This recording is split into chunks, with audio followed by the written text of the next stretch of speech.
Everyone, तो आज हम पढ़ेंगे land degradation and the conservation measures. देखिए, जो लैंड की डिग्रेडेशन होती है यानी लैंड डिग्रेड हो जाता है, यानी अच्छे क्वालिटी का नहीं रहता है, अनफर्टाइल हो जाता है, ये कैसे होता है और उसके लिए हम उसे इस चीज़ को कैसे सॉल्व करें। देखिए, आज नंबर ऑफ स्लाइड्स थोड़ा ज़्यादा है।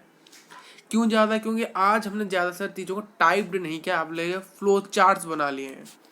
यानी लिख के आप मैं फ्लो चार्ट पहले से ला, जिसको याद रखने में इजी होगा। क्योंकि यहाँ पर ज़्यादा सारी चीज़ें अगर लाइन में आप याद रखोगे तो ज़्यादा समय लगेगा इन सारी चीज़ों को याद रखने में पैराग्राफ वाइज। तो यहाँ पर आपके लिए फ्लो चार्ट्स बना के मैं लाया हूँ, detail flow charts.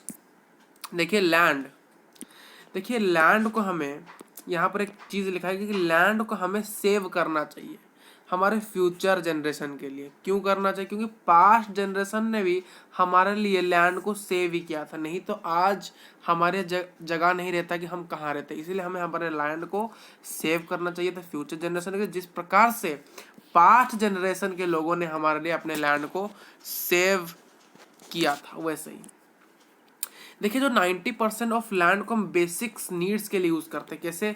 Basic need के लिए यूज़ करते हैं, जैसे कि खाना, फूड के लिए, खाने के लिए, ड्रेस के लिए यानी क्लॉथ्स के लिए, यहाँ पर आप ड्रेस भी लिख सकते हो आपकी इच्छा, या फिर घर बनाने के लिए, शेल्टर के लिए भी होता है। ठीक, ये सारी चीज़ें के लिए।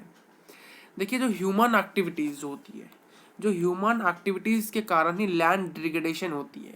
और इस लैंड डिग्रेडेशन से भी हमारे जो नेचुरल फोर्सेस होते हैं, नेचुरल फोर्सेस के अंदर कुछ प्रभाव पड़ता है, एग्रेटिव होता है, कुछ क्या होता है, कुछ प्रभाव पड़ता है, कुछ पेस में नेचुरल फोर्सेस के अंदर कुछ प्रभाव पड़ता है।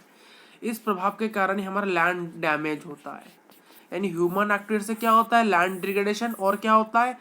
कुछ दबाव पड़ता है नेचुरल फोर्सेस के अंदर, जिस प्रकार से लैंड की डैमेज होने लगती है, लैंड हमारा इनफर्टाइल होने लगता है। कुछ यहाँ पर सॉम ये है, ये एस है।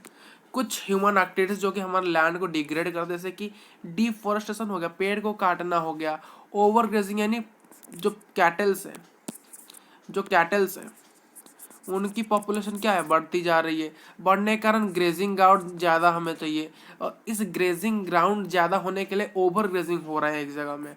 अगर ओवर ग्रेजिंग होने लगेगा तो क्या होगा? लैंड डिग्रेडेशन होगा। माइनिंग होने के कारण हो रहा है, क्वारलिंग के कारण होता है। ये सारे कारण के लिए लैंड डिग्रेडेशन होता है। देखिए जो माइनिंग साइट्स आपने देखिए, बहुत सारे माइनिंग साइट्स ऐसे हैं जो कि बहुत साल तक बंद पड़े, अबंडेंट हो गए हैं। अबंडेंट होने के कारण उस एरिया के अंदर डीप स्कार्स आ रहे हैं। जहाँ पर माइनिंग अब नहीं हो रही तो वहाँ का जो लैंड है वो इनफर्टाइल हो गया है, क्वालिटी अच्छी नहीं है, बिल्कुल ख़राब लैंड है, बैड क्वालिटी है। ये सारी डीमेरिट्स, डीप स्कार्स हो गए, ओवर बर्डनिंग हो रही है उस एरिया के अंदर। देखिए अगर लैंड को हम माइनिंग करके एक बार वो फिर ऐसे ही छोड़ दे, माइनिंग किया गया है वहाँ पर। देखिए अभी से 10 साल पहले कहीं एक लैंड था, वहाँ पर माइनिंग किया जाता था मान लो। अब क्या हो रहा है? अब माइनिंग नहीं किया तो माइनिंग ना होने के कारण उस लैंड की फर्टाइलिटी कम गई है, कमी जा रही है, और वहाँ पर लैंड बैड क्वालिटी लैंड हो चुकी है। अब वहाँ पर हम कुछ भी नहीं कर सकते क्योंकि वहाँ पर स्कैर्स हो चुके हैं। स्कैर्स होने के कारण अब बिल्डिंग तो वहाँ पर बना ही नहीं सकते। ये सारी चीज़ें प्रॉब्लम्स वहाँ पर आ रही होगी। देखिए यहाँ पर पहला पॉइंट, देखिए स्टेट्स वाइज कुछ चलते हैं। देखिए झारखंड, ओडिशा, छत्तीसगढ़, मध्य प्रदेश के अंदर माइनिंग एक बहुत ही मुख्य कारण है लैंड डिग्रेडेशन का। याद रखना है इन सारी चीज़ों को। झारखंड, ओडिशा, छत्तीसगढ़ और एमपी के स्टेट्स, इन सारे राज्यों के अंदर जो माइनिंग किया जाता है, इसी के कारण लैंड की डिग्रेडेशन होती है। लैंड की क्या होती है? डिग्रेडेशन होती है। अगर आप चलोगे गुजरात, राजस्थान, महाराष्ट्र, मध्य प्रदेश के अंदर, यहाँ पर ओवर ग्रेजिंग के कारण लैंड डिग्रेडेशन होता है। यानी यहाँ पर कैटल की पॉपुलेशन ज़्यादा है। इस प्रकार से यहाँ पर क्या है?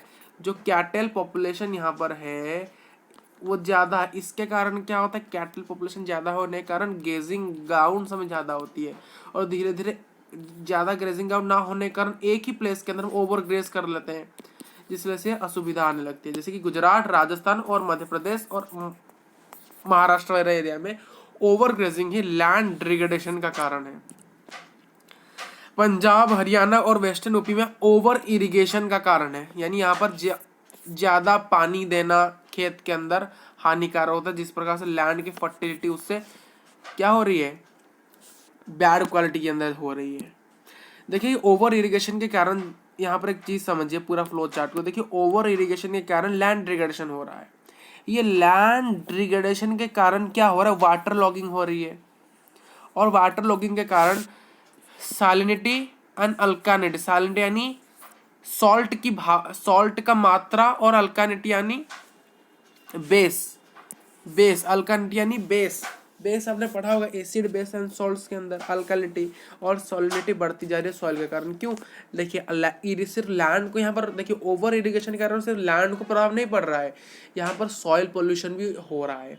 ओवर इरिगेशन के कारण लैंड डिग्रेडेशन के कारण क्या हो रहा है? वाटर लॉगिंग हो रही है, जिस प्रकार से हमारी सॉइल की अल्कानिटी और सैलिनिटी बढ़ती है। अगर ये ज़्यादा हो जाएगी तो, अगर सॉइल की सैलिनिटी ज़्यादा हो जाएगी तो सॉइल में हम जो चाहे चीज़ें ग्रो करते हैं वो धीरे धीरे हमें सॉल्टी स्मेल देने लगी, सॉल्टी टेस्ट देने लगी, सॉरी। तो जिस प्रकार से उन सारी चीज़ों को हम नहीं खा सकेंगे, ये प्रॉब्लम्स होगी हमारे। देखिए जो ग्राइंडिंग क्या आता है लाइमस्टोन का, लाइमस्टोन एक चीज़ है, पदार्थ है जिसे हम यूज़ करते हैं ज़्यादा सीमेंट इंडस्ट्री के कारण, जो कि जिसमें एक ह्यूग जो कि रिलीज करता है एक बहुत ही बड़े क्वांटिटी का डस्ट हमारे एटमॉस्फेयर के अंदर, जिस वजह से ऑक्सीजन की मात्रा लो हो रही है और इस ह्यूग डस्ट के कारण एटमॉस्फेयर में प्रभाव पड़ रहा है और एयर पोल्यूशन हो रहा है। देखिए वाटर है हमारा, जो हमारा वाटर है वो अगर धीरे धीरे इनफर्टिलाइजेशन हो रहा है लैंड का, इस लैंड डिग्रेडेशन के कारण वाटर को ही प्रभाव पड़ रहा है। पर देखिए लैंड डिग्रेडेशन के कारण वाटर एयर के अंदर ही प्रभाव पड़ रहा है, ये आपको क्लियर रखना है। ठीक है, अगर पॉल्यूशन हो रही है तो वो हर जगह पर होने लगेगी। देखिए यहाँ पर वाटर क्या कारण, वाटर का इनफर्टिलाइजेशन हो रहा है, क्यों? लैंड डिग्रेडेशन के कारण, जिसकी वजह से जो सॉयल हमारा ग्राउंड में है धीरे धीरे फर्टिलाइजेशन हमारे लैंड के अंदर आ रहा है, और जो सॉयल लैंड के अंदर सेटल डाउन है जो लैंड्स, वहाँ पर क्या हो रहा है? इनफर्टिलाइजेशन हो रहा है, जिसकी वजह से वाटर पोल्यूशन हो रहा है, वाटर डैमेज हो रहा है, जो कि हम ग्राउंड वाटर को पॉल्यूशन कर रहा है। इसी जगह जो वाटर की इन पॉल्यूशन लैंड के अंदर जो हो रही है, यानी वाटर जो इनफर्टिलाइजेशन हो रही है हमारे लैंड के अंदर, जिसको जो कि ग्राउंड वाटर होता है, जो ग्राउंड वाटर को क्या करता है? प्रभाव डालता है, ग्राउंड वाटर की क्वालिटी ब्याड होने लगती है, जिस प्रकार से अगर हम उन्हें पियेंगे डेथ हो जाएंगे या फिर एक डिजीज का शिकार हो जाएंगे, बीमारी का शिकार हो सकते हैं। तो इसलिए हमें अपने लैंड को क्या करना चाहिए? अच्छा रखना चाहिए। अच्छा रखने से क्या होगा? पानी की फिल्ट्रेशन अच्छी से होगी, ग्राउंड वाटर शुद्ध रहेगा, हम अच्छे पानी पियेंगे, हम डिजीज फ्री रहेंगे। फिर बात करेंगे आज के समय के अंदर एक जो इंडस्ट्रियल इन्फ्लुएंस जो है कि जो कि मेजर सोर्स होगा है वेस्ट का, लैंड और वाटर पोल्यूशन का सबसे मेन सोर्स है इंडस्ट्रियल इन्फ्लुएंस, यानी इंडस्ट्रियल वेस्ट, यानी इंडस्ट्री से निकलने वाले केमिकल्स, डस्ट, ये सारी चीज़ें ज़्यादा हमें प्रभाव करती है हमारे लैंड को, हमारे वाटर को। अभी के समय के अंदर, पुराने समय के नहीं, अभी के समय के लिए हमारे जो इंडस्ट्रियल वेस्ट है वो ज़्यादातर हमारे लैंड और वाटर पोल्यूशन कर रहे हैं। सॉल्व कैसे करें? अफोरेस्टेशन, पेड़ लगा के, जो ग्रेजिंग ग्राउंड है उनको प्रॉपर मैनेजमेंट उनको करना है। कुछ अलग यूज़ के लिए हम उन्हें लगा सकते हैं, किसे? ग्रेजिंग ग्राउंड्स को। हमें क्या करना? शेल्टर बेड्स का निर्माण करना चाहिए, शेल्टर बेड्स लगाना चाहिए। शेल्टर बेड्स पता होगा आपको, देखिए यहाँ पर एक रो के अंदर, एक लाइन के अंदर हमें ट्री को लगाना चाहिए, ठीक, वो होते हैं शेल्टर बेड्स, जो कि कंट्रोल रखेगा ओवर ग्रेजिंग के अंदर। कौन कंट्रोल रखेगा? शेल्टर बेड्स लगाने के कारण हमारा कंट्रोल रहेगा ओवर ग्रेजिंग के अंदर। सैंड ड्यून्स के अंदर स्टेबलाइजेशन आना चाहिए, सैंड ड्यून्स के अंदर हमें कंट्रोल रखना चाहिए या फिर स्टेबलाइजेशन रखना चाहिए। यानी देखिए आपने देखा होगा डेजर्ट एरिया में ज़्यादा सैंड ड्यून्स बने, इन सैंड ड्यून्स के कारण भी क्या होता है? लैंड की क्वालिटी घटती है। तो इसलिए हमें क्या करना चाहिए? हमेशा एरिड्स एरिया के अंदर, जो हमारे एरिड एरिया यानी डेजर्ट्स एरिया के अंदर क्या करना चाहिए? चेक करना चाहिए डिग्रेडेशन के क्वालिटी, लैंड डिग्रेडेशन के क्वालिटी को हमेशा चेक करते रहना चाहिए एरिड्स एरिया के अंदर, जिस प्रकार सैंड ड्यून्स के अंदर हम स्टेबलाइजेशन या फिर कंट्रोल ला सकें। हमें वेस्ट लैंड को प्रॉपर मैनेज करना चाहिए, वेस्ट लैंड का प्रॉपर मैनेजमेंट होना चाहिए, ठीक, वेस्ट लैंड का प्रॉपर मैनेजमेंट होना चाहिए। माइनिंग के अंदर कंट्रोल आना चाहिए, इसके वजह से लैंड की डिग्रेडेशन थोड़ी सी क्या होगी? अच्छी होगी, यानी लैंड ग्रेडेशन होने लगेगा, क्वालिटी गुड होने लगेगी। हमें प्रॉपर डिस्चार्ज करना चाहिए, किसका? प्रॉपरली डिस्चार्ज करना चाहिए इंडस्ट्रियल इन्फ्लुएंस का, ठीक, प्रॉपर डिस्चार्ज करना चाहिए इंडस्ट्रियल इन्फ्लुएंस का। जो वेस्ट ट्रीटमेंट ही हमें करना चाहिए, वेस्ट ट्रीटमेंट करना चाहिए, यानी मान लीजिए हम पानी के अंदर हमारे इन्फ्लुएंस को, इंडस्ट्री है जो कि अपने वेस्ट को पानी के अंदर डाल रही है, तो डालने के कारण उसे उस वेस्ट को पूरी तरह से अच्छी तरह से ट्रीट करना चाहिए पॉल्यूशन, जिसकी वजह से पॉल्यूशन हमारा क्या होगा, धीरे धीरे क्या होगा, पॉल्यूशन घटेगा, यानी पॉल्यूशन क्या होगा, ज़्यादा नहीं होगा। इससे हमें वेस्ट ट्रीटमेंट करना चाहिए। ज़्यादातर इंडस्ट्रियल एरियाज जो है और जो सब अर्बन एरियाज है वहाँ पर ज़्यादातर हमें क्या करना चाहिए, इन सारी चीज़ों को करना चाहिए। और यहाँ पर एक चीज़ था कि हमें उन सारी चीज़ों को प्रॉपर डिस्चार्ज और डिस्पोजल करना चाहिए। इंडस्ट्रियल इन्फ्लुएंस का प्रॉपर डिस्चार्ज या फिर डिस्पोजल करना चाहिए, जो इंडस्ट्रियल इन्फ्लुएंस, इन सारी चीज़ों का हमें करना चाहिए।